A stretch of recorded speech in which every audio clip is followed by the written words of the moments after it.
Legal, galera, assunto extenso, né? Difícil, muitos nomes, datas. Então vamos sintetizar e encerrar agora esse assunto. Estamos no Tratado de Madrid, 1750, assinado entre o rei Dom João V de Portugal e Fernando VI da Espanha, janeiro de 1750. Nesse tratado, predominando o Utipocidetes de Alexandre Gusmão, a Espanha reconhece a expansão portuguesa dos últimos séculos. O mapa português da América do Sul não é o mesmo mapa do Tratado de Tordesilhas, já que o Tratado de Tordesilhas será substituído por esse tratado, que é o Tratado de Madrid. Só que nós vimos que, além desta questão, foi feita uma troca. Portugal cede a colônia de Sacramento aos espanhóis. Não se esqueça que no Tratado de Utrecht, em 1715, a Espanha legitimou como sendo de Portugal. As tensões continuaram. Em 1750, Portugal aceita que Sacramento, fundado por eles, agora definitivamente pertence aos espanhóis. Só que Portugal exige um território. Esse território espanhol, que é cedido aos portugueses, é o local onde se encontravam os 7 povos das missões. E isto causará uma insatisfação. Então a troca feita entre Sacramento, português, vou reafirmar porque o aluno sempre tem dúvida, entregue para a Espanha. E Espanha cede um território. Cede um território espanhol para Portugal. Só que o território que os espanhóis cederam aos portugueses era um local ocupado por missões jesuíticas, que são chamadas sete missões do Rio da Prata, os 7 povos das missões. Certo, galera? Vamos por aqui, ó. Os 7 povos das missões. No momento que a Espanha cedeu esse território aos portugueses, onde se localizavam os 7 povos das missões, não combinou nem com os jesuítas, nem com os índios guaranis. Qual é o grande medo dos jesuítas espanhóis e dos índios guaranis? No momento em que esse território espanhol passaram a pertencer aos portugueses, eles, jesuítas e índios guaranis, sabem que os portugueses não respeitarão essas missões e que inevitavelmente elas serão destruídas. E existe uma enorme possibilidade destes índios, destas missões, serem inclusive, por que não, escravizados pelos portugueses, como é um modus operandi, uma forma muito comum dentro da América Portuguesa. Mesmo proibida, mesmo o Estado português proibido, a igreja estimulando, sabemos que a escravidão indígena ela existe. Sabemos que essa região dessas 30 missões espanholas eram constantemente atacados pelos bandeirantes, que ao atacar essas missões, escravizavam esses índios. Esse assunto ele já foi trabalhado. Beleza? Portanto, nesta região aqui, haverá uma forte resistência. Uma resistência à troca. Como é que se chama essa resistência à troca? Como é que se chama essa resistência a esta troca? Liderada por jesuítas espanhóis, por alguns, não todos, liderada por jesuítas espanhóis,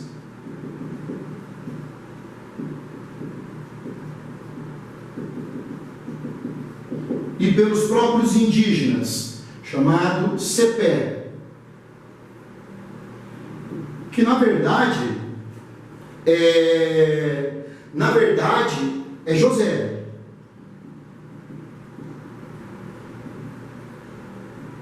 Chama Cepé Tiarapu. Cepé Tiarapu é uma liderança indígena. Ele é um índio guarani. Vai liderar um exército de mais de 1.500 homens indígenas nessa resistência. Então, nos 7 povos das missões haverá uma forte resistência liderada pelos jesuítas espanhóis que não querem saber da troca, liderados por Cepé Tiarapu, que é uma liderança indígena. Essa resistência, ela terá nome. São as chamadas guerras guaraníticas. São as guerras guaraníticas. As guerras guaraníticas que se iniciam logo depois, 1752, logo depois que é assinado o Tratado de Madrid, 1750. E ela vai se estender até 56. Quem gosta de filme, de história, esse filme é magnífico para falar sobre esse assunto. Chama A Missão, um antigo filme muito bacana, revitalizado recentemente. Quem assistir o filme A Missão vai assistir a um desses trechos das guerras guaraníticas, dessa reação dos jesuítas, junto com os índios guaranis, aos demarcadores portugueses e espanhóis, que querem demarcar esse território agora como sendo de Portugal. Tá? Por isso que tem um exercício bastante difícil sobre isso, e que às vezes o aluno tem uma dificuldade muito grande de fazê-lo. Eu vou usar como um exemplo. Então esse exercício ele se inicia assim, ó. Quando os demarcadores portugueses e espanhóis chegaram à região dos Sete Povos para demarcar esse território como sendo de Portugal, como sendo português, encontrou uma forte resistência indígena, liderada também por jesuítas e espanhóis. Então reparem que quando chegaram demarcadores portugueses e espanhóis, então tem aluno que tem uma dificuldade muito grande com esse exercício, porque fica achando que quem está lutando contra os jesuítas espanhóis e contra os índios guaranis são apenas os portugueses, mas são portugueses e espanhóis obrigando os povos indígenas dessa região e os jesuítas espanhóis insatisfeitos a acatarem aquilo que foi decidido no Tratado de Madrid, assinado entre Portugal e Espanha. Bacana, galera? Então você vai ter as guerras guaraníticas, 52 e 56, em que portugueses e espanhóis estão juntos para quebrarem a resistência dos jesuítas e dos índios guaranis. Resistência essa que foi quebrada em 56.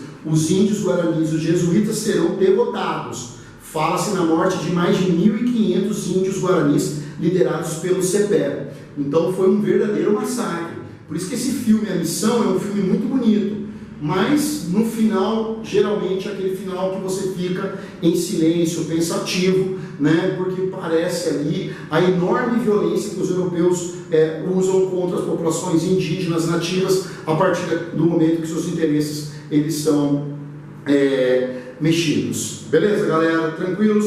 Então vamos lá. 1750, Tratado de Madrid. Portugal e Espanha definem pelo múltiplo cidades a demarcação do que agora é território português e agora o que é território espanhol. Vamos resolver o problema de sacramento. Os portugueses definitivamente entregam o sacramento aos espanhóis e os espanhóis entregam este território, onde se localizavam os Sete Povos das Missões, aos portugueses. Só que tanto espanhóis como portugueses encontraram uma forte resistência guaranítica. São as guerras guaraníticas, 52 e 56. Só que vitória espanhola e portuguesa. Não é à toa que a região dos Sete Povos, os índios guaranis massacrados, perderão esse território e esse território passará para o lado português. É a grande parte do que hoje é aquele território mais a oeste do que hoje é o Rio Grande do Sul.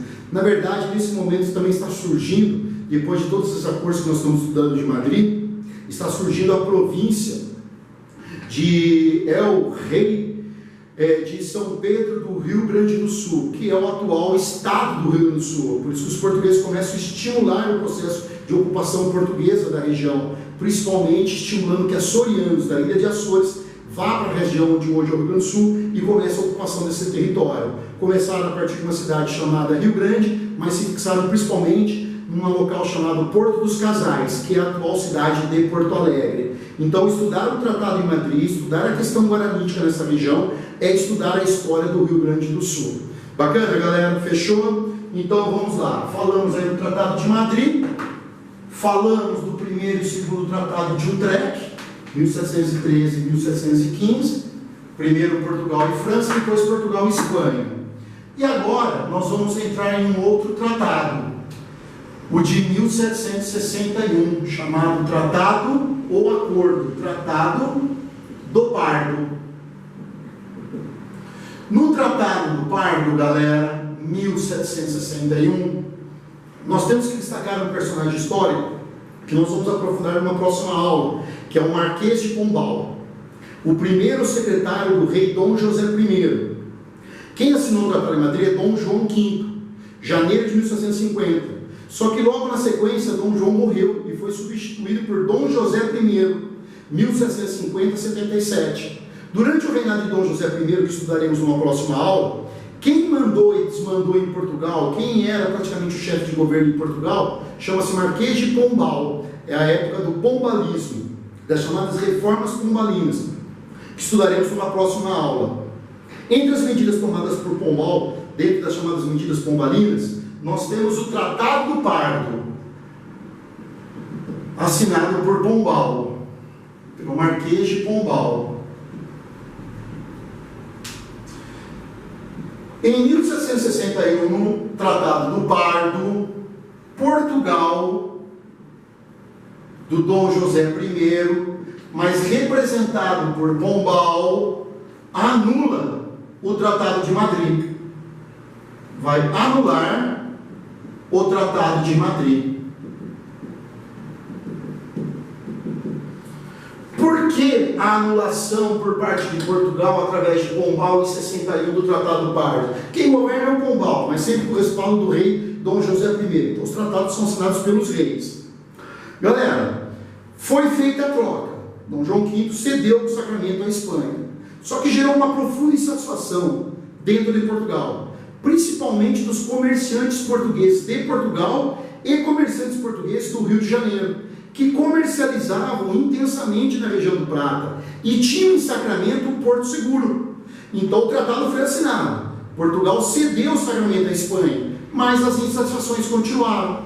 Essas insatisfações com esta troca levam o Pombal, em 1761, a anular o Tratado de Madrid a partir do Acordo do Pardo, do Tratado do Rio, através do Tratado do Pardo, 1761. Então, em 61, pelo Tratado do Pardo, Pombal, portanto, Portugal, anula o Tratado de Madrid. Qual foi a justificativa do Pombal para anular Madrid? Mesmo nesse momento, as guerras guaraníticas já tendo chegado ao seu final, Pombal usa como justificativa o fato de Portugal ter entregue Sacramento, mas o território dos sete povos não ter sido entregue na integridade a eles portugueses, devido à resistência dos índios guaranis, liderados por jesuítas espanhóis. É uma justificativa, galera, porque nesse momento as populações guaraníticas já foram devastadas pelos portugueses e espanhóis naquela região dos sete povos. As missões, elas foram arrasadas, mas Pombal usa isso como justificativa a resistência guaranítica liderada por jesuítas espanhóis para desfazer o Tratado de Madrid e exigir o retorno de Sacramento a Portugal, porque Sacramento, do ponto de vista econômico e comercial, era fundamental aos comerciantes portugueses de Portugal e aos comerciantes portugueses que estavam ali no Rio de Janeiro, por causa do intenso comércio na região, como nós já trabalhamos. Bacana? Então, em 61 é assinado o Acordo do Pardo. Pombal, governante praticamente de Portugal, em nome de Dom José I, anula o Tratado de Madrid. Qual o próximo tratado a gente destaca aqui? O próximo tratado, galera, é o tratado de Santo Ildefonso. Santo Ildefonso. O Tratado de Santo Ildefonso já é 1777. Então, na próxima aula nós trabalharemos isso.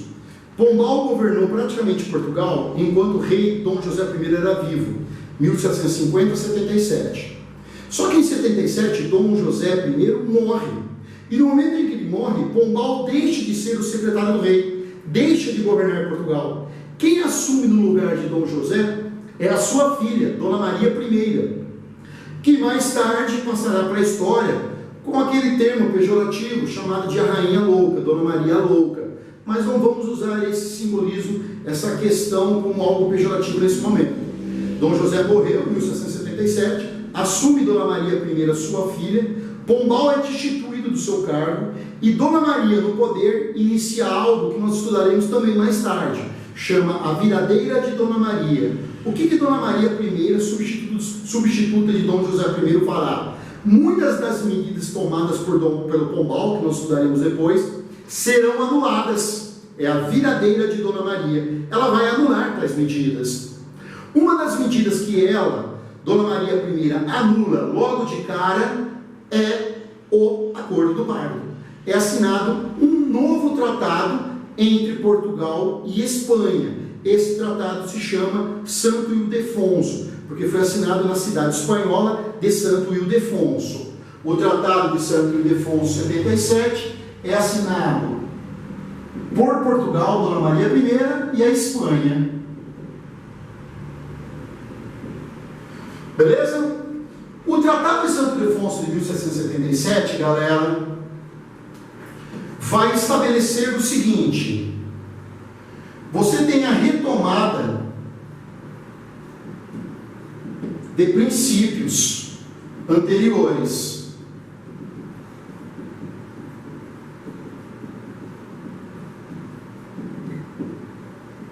Isso ninguém vai negar aqui. Mas, no momento que Santo Ildefonso está praticamente anulando aquilo que Pombal fez, que foi o Tratado de Parma, você percebe Portugal, da rainha Dona Maria I, da rainha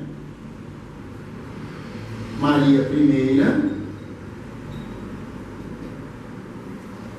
reconhecendo, ela vai reconhecer que os 7 povos, quando a gente fala 7 povos aqui, galera, já não é mais uma referência às missões que foram destruídas, é a região territorial, como sendo na Espanha. E ela vai reconhecer Sacramento como sendo também da Espanha. Ou seja, a Rainha Maria I de Portugal, no Tratado de Santo Ildefonso, reconhece que os 7 povos, não é de Portugal, que os territórios que estão a leste do rio Uruguai voltam a pertencer à Espanha. Mas reconhece também que Sacramento, a colônia de Sacramento, ela também pertence à Espanha. Então eu reconheço, parte do Tratado de Madrid, em que os portugueses cederam o Sacramento aos espanhóis. Beleza? Então, no Tratado de Santo Ildefonso, 1777, Portugal, através da sua rainha, reconhece que os 7 povos, terras a leste do rio Uruguai, elas pertencem à Espanha, não a Portugal. Então, Portugal está abrindo mão desse território. Já Sacramento, que Portugal já havia reconhecido como a Espanha, ela volta a reconhecer. Realmente, Sacramento pertence à Espanha. É o Tratado de Santo Ildefonso, 1777. O que eu gostaria que vocês prestassem atenção aqui é o seguinte, galera. No momento em que houve as chamadas guerras guaraníticas, em que os índios guaranis Cepé, em que eles são mortos, em que as missões jesuíticas espanholas são destruídas, os portugueses aos poucos passam a ocupar aquela região realmente. Então o Tratado de Santo Ildefonso, em que a Maria I reconhece esse território como sendo da Espanha, na prática ela está sendo ocupada por portugueses. Então você tem um tratado, um pedaço de papel que não condiz com a realidade. Ela, Portugal, Dona Maria Portugal, reconhece os 7 povos, a região dos antigos 7 povos, como pertencente da Espanha. Porém, desde 1750, desde 1756, quando os índios guaranis foram mortos, os jesuítas foram expulsos e as missões foram destruídas, de fato esse território começa a ser ocupado por portugueses. Não apenas este, mas como outros territórios onde hoje é o Rio Grande do Sul, como por exemplo a fundação do Porto de Casais, que é atualmente a cidade de Porto Alegre. Beleza? Então nós temos um pedaço de papel assinado na cidade espanhola de Santo Ildefonso que não corresponde à realidade no continente americano. Isso é muito comum ao longo da história. Tratados semi-assinados, acordos de paz semi-assinados, que não condizem com uma realidade. É letra morta, é um pedaço de papel. Por isso que mais tarde um novo tratado será assinado, para tentar, através desse tratado, corresponder ao que realmente vinha acontecendo na região e tentar chegar a um equilíbrio de forças e não haver mais disputas territoriais e diplomáticas. Esse tratado se chama Tratado de Badajoz. O Tratado de Badajoz, ele é assinado em 1801, também entre Portugal e Espanha. Então nós vamos ter o Tratado de Badajoz, nós vamos ter o Tratado de Badajoz, o ano é 1801, então reparem, já estou no início, já estou no início do século XIX, também assinado entre Portugal, só que Portugal, nesse momento, que ainda tem a Dona Maria I como rainha, mas que por dar sinais de instabilidade emocional, mental, quem governa de fato é o seu filho, o príncipe regente Dom João, o futuro Dom João VI, aquele que virá aqui para o Brasil com a família real portuguesa, e a Espanha. O que é feito no Tratado de Badajoz de 1801? Tanto Portugal como Espanha vão reconhecer o Tratado de Madrid como sendo o tratado a ser respeitado.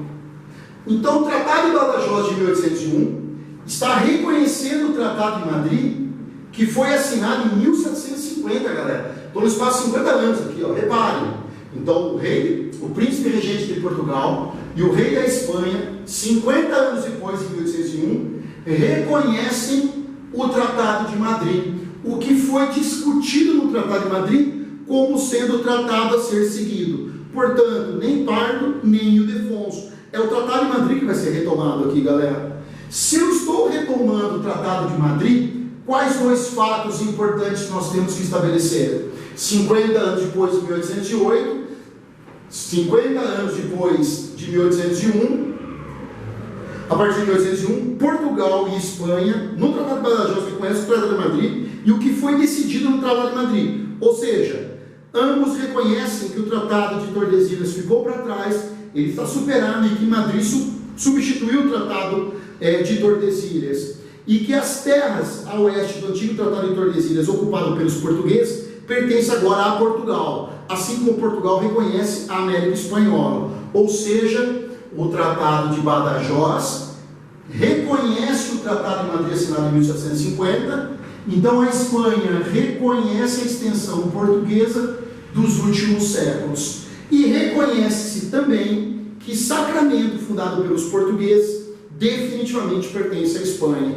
E reconhece-se definitivamente que a região dos antigos sete povos, das antigas missões jesuíticas espanholas, mas agora ocupadas por portugueses, pertence a Portugal. Sacaram, galera? Então, no Tratado de Badajoz, eu volto às resoluções do Tratado de Madrid. Reconhece a expansão territorial portuguesa, Portugal reconhece Sacramento como sendo da Espanha, e a Espanha reconhece a região dos antigos sete povos, que um dia foi espanhol e que agora oficialmente pertence ao território português. É parte daquilo que hoje é o estado do Rio Grande do Sul. Beleza? Então, Portugal terá acesso, galera, a essas terras aqui, ó.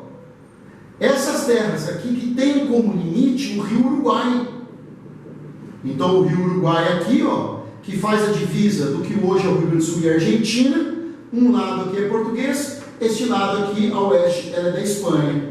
Então, Portugal não terá acesso direto ao Rio da Prata, mas tem acesso à Bacia Platina, porque tem acesso ao Rio Uruguai, mas não tem mais o acesso direto ao Rio da Prata, porque Sacramento foi entregue aos espanhóis. Fechou, galera? Bacana?